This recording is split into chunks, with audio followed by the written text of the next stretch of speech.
A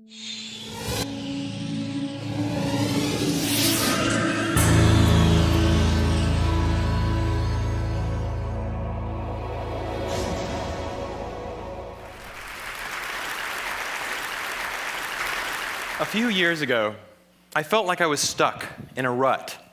So I decided to follow in the footsteps of the great American philosopher, Morgan Spurlock, and try something new for 30 days.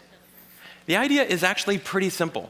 Think about something you've always wanted to add to your life and try it for the next 30 days.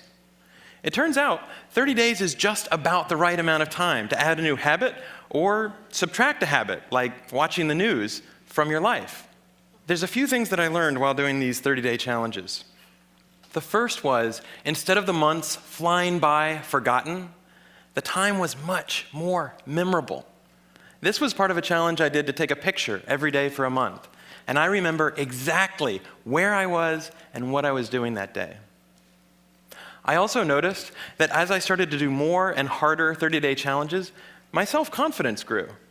I went from desk-dwelling computer nerd to the kind of guy who bikes to work for fun. Even last year, I ended up hiking up Mount Kilimanjaro, the highest mountain in Africa.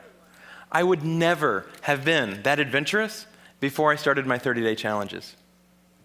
I also figured out that if you really want something badly enough, you can do anything for 30 days. Have you ever wanted to write a novel? Every November, tens of thousands of people try to write their own 50,000-word novel from scratch in 30 days. It turns out, all you have to do is write 1,667 words a day for a month. So I did. By the way, the secret is not to go to sleep until you've written your words for the day. You might be sleep deprived, but you'll finish your novel. Now, is my book the next great American novel? No, I wrote it in a month. It's awful.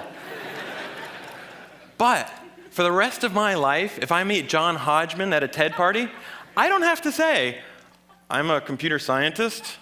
No. If I want to, I can say, I'm a novelist. So here's one last thing I'd like to mention. I learned that when I made small, sustainable changes, things I could keep doing, they were more likely to stick. There's nothing wrong with big, crazy challenges. In fact, they're a ton of fun, but they're less likely to stick. When I gave up sugar for 30 days, day 31 looked like this. So here's my question to you. What are you waiting for? I guarantee you the next 30 days are going to pass whether you like it or not. So why not think about something you have always wanted to try and give it a shot for the next 30 days? Thanks.